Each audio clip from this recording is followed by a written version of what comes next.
Well, I've never done an unboxing before, but I have a new piece of gear and I'm excited to look at it. So I'm going to share that with you, and at a later date I'll use it and I'll give some feedback. Maybe that'll all be one video. We'll see. Anyways, here goes.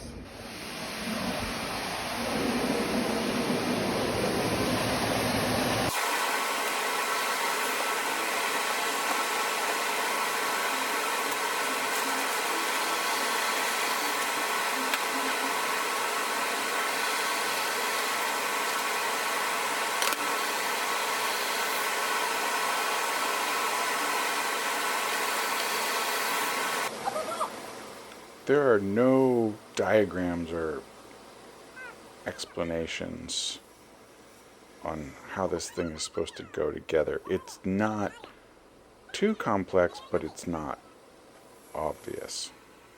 So I get everything out, and I spent a while looking at that thing. And ultimately, I had to look at some videos of the thing in use to kind of see how it went together. And then these plates are really important, and here they're not really labeled. Why are there 3 of them? Why do they look different? They do all have different purposes, and I had to watch the Tobias Hongler video to understand what they were and why I would choose one over another.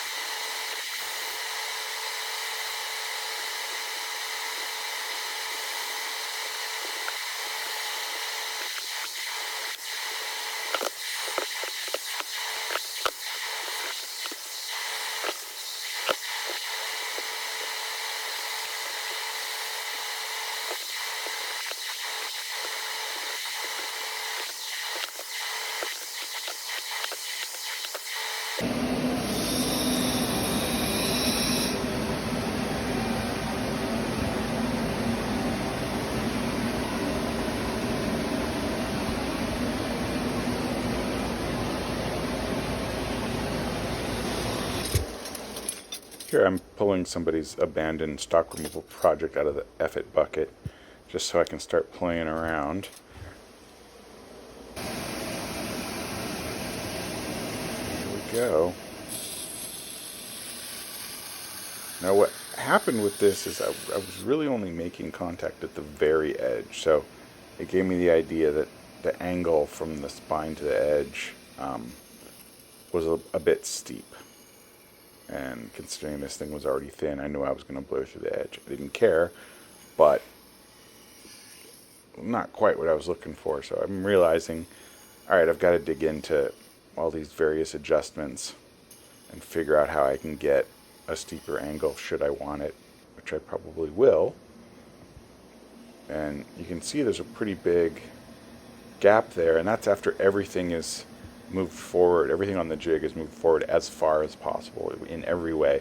The arm is all the way in to the chassis. Like, all of the little adjustments are all pushed as far forward as they can be.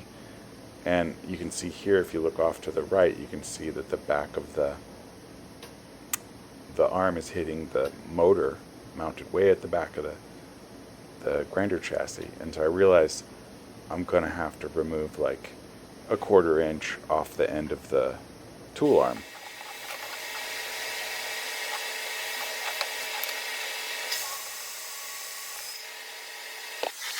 That 1/4 inch is going to help me. This thing's going to seat all the way in, completely close the gap, and allow me to start in a completely forward position, and then I can back the jig away incrementally. There's an adjustment knob on the front, and that's how it's intended to be used. I didn't entirely understand that at that time. So now watch this. There are 2 rods sticking out of the jig, and those are the things to which this handle with the roller bearings attached. Look at the one on the left, right under my left hand. You're going to watch that thing just vibrate right out of there and drop into the collection bucket. That's why we're in slow motion. Yep, there it goes. Whoop. Bye-bye. So this happened to me a bit I mean, that was the only time that happened outright, but later I think I had set heights and was grinding, and it was slowly dropping, and it was changing my point of contact. So those little thumb screws really have to be cranked down, and it looks like they're maybe prone to wiggling loose. And there's no feature of that rod that would stop it from falling through. That is maybe a shortcoming of sorts. I don't know if it's really going to be a nuisance or not, as I'm too new to this. At this point, the grinding is still, all over the place. I don't know what I'm doing yet. I'm using the full flat grind plate. That's the plate that sits on top of the jig. In this case, the one with the cutout. And previously I had been using whatever the standard one is with a lip that runs all the way across. And so I had just gotten a taste of that full flat thing you saw. I had dichomed the blank so that we could see where I was making contact, and I had gone all the way down to the spine. So in response to that, I repainted everything, and I moved the rod up so that the contact wheel would hit at a higher point, and sure enough, I was able to get the grind to move up to the edge. So I'm starting to figure some stuff out. I'm feeling a little more confident, and at this point I think, okay, let me get something I've forged and see how I do. Yeah.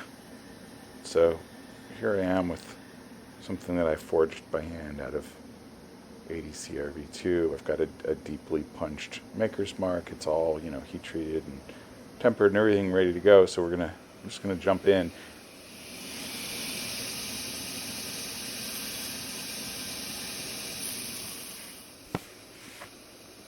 Noticed a couple of things right away, and in hindsight I realized part of it is that I'm using the full flat grind top plate. And so that first thing is that once I really laid into this, that grind went way up the blade, and it went up fast. So if that's not what you want, then this isn't the exact setup, that top plate. And the other issue would be placing the wheel placement or lever placement, where the contact is happening between the roller bearing and the blade. And I noticed secondly right away that I have to make an arcing motion, dropping whatever hand is pulling the blade out, dropping that hand down and bringing the tip up in order to maintain contact all the way out. If not, because the profile of a knife like this would be tapered, those roller would want to just roll out of contact. Or at least it feels that way. At least the top roller would. I suppose the bottom roller is still in contact. And I'm not really sure yet if one roller is more important or making more consistent contact. I suppose maybe it's the lower one, but it feels like I need to rock out in order to get the right kind of contact all the way out. So those are a couple immediate thoughts that I had, or that I'm having in hindsight.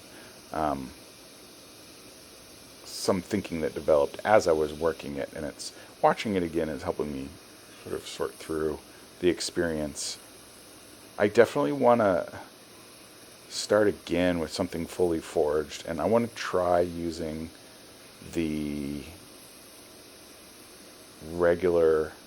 So there's two other top plates. There's a one with a lip that runs all the way across, and there's another one, second standard, with the lip that runs all the way across, and then there are these cutouts on the side, and I think it's meant to make it easier for you to make that drop as you're pulling it out and keep the wheel contact in line with the edge profile. You can see I'm just blasting through this thing. So if you want full flat, and I thought I did, but I mean, it's pretty badass. And I will say this.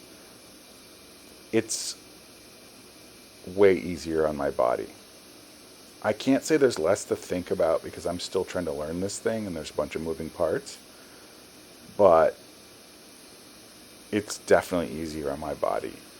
The way I felt when I walked away, the way I felt when I woke up the next morning, I can definitely say that if I was freehanding, the amount of tension that I hold to, be in a close, stooped body position and putting all the subtle English and pressure in different places as you're running across the belt and pushing, putting enough force on it with, and all that stuff. I mean, it takes a toll. And I know, it's not like handstanding or something, but I'm going to leave feeling it in my back, my shoulders, my wrists and hands, and increasingly so as the years go by. So I, in that regard, I'm definitely committed to spending some time with this and learning it.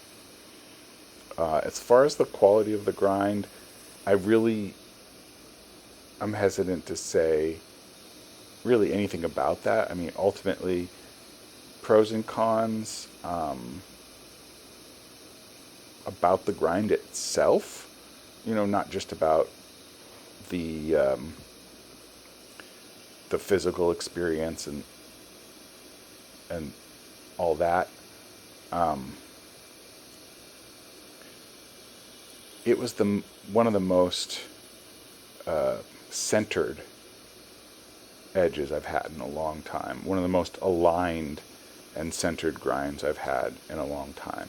So that's very exciting to me. It's very promising, and it means a lot to me, as I'm sure it would to anyone. I didn't nail everything. There were other quality issues that I'm going to call user error. I wasn't thrilled with my plunge lines. They got a little funny, but that's just choices I made, not understanding the tool entirely. And there were a lot of, there was a good bit of high and low spots. I mean, there were still like divots at places and blades. I did get thin spots and stuff like that. But then I was really easily able to get rid of them and get back to a clean place. And then I would make more mistakes and I'd have to clean them up. I got to a point where, and I went up through over the course of this whole thing, I went up through a few different grits. I think I started at 36 and went through 120. And by the time I was done, I didn't want to be much thinner. And I had some thin spots or some, divots in different places. And it was clear to me that at this point in my understanding of this tool, I was still going to have to set the tool aside and do some freehand, full contact, flat grinding, just like smoothing out some weirdness. But ultimately, even when I got to that point, it went very quickly, and I wasn't dealing with, I hadn't gotten thin and then realized that there were alignment issues and I didn't have enough material with which to fix it. So that didn't happen. But there was an instance right there where I took off more at the spine than I wanted to, and that's because my point of contact was low, and I don't remember adjusting that rod down, so I'm thinking it must have slipped over time. So I'm realizing that I'm going to have to be really vigilant about watching those rods for slippage, and we'll see. Maybe, I'm not really sure. We'll see if it's a persistent problem. We'll see if I need to replace those thumb screws with maybe bolts or something like that.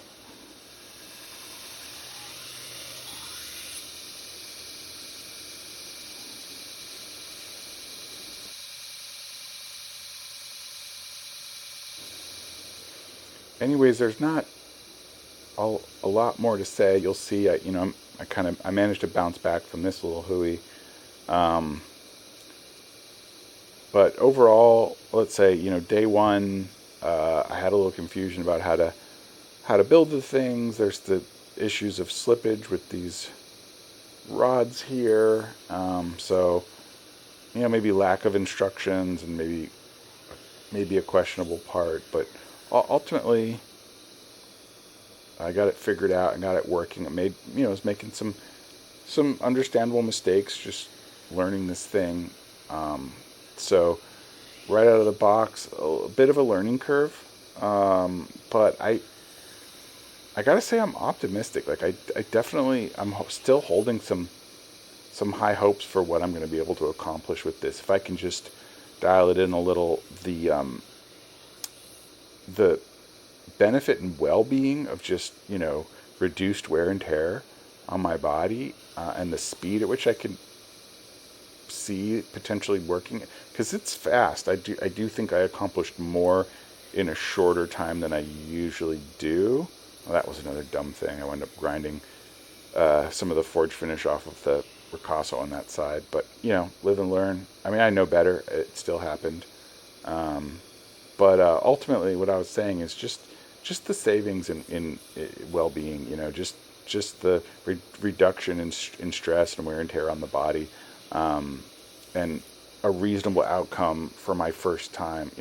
Between those two things, I am definitely harboring optimism and an intent to continue using this and dialing it in and trying to make it part of my process for again, for my well-being, my longevity of in this arena. So yeah, overall positive, optimistic, and not so bummed out by those little things in the beginning as far as not getting any instructions or anything like that. I was well aware of, all I needed to do was just Google it, and a couple videos came up, and I was able to kind of look at things and figure it out. So yeah, everything worked out, and I'm going to keep using it. I'm not sure if this is particularly interesting to anyone, so I don't know if I'll check back in with it, but I'm sure it'll come up, or maybe we'll see me using it again in the future. So yeah, like I said, not a lot more to say, so I'm just going to let this run out. You can see the rest of this grinding, and thanks for joining, and I'll catch you on the next one. All right, take care.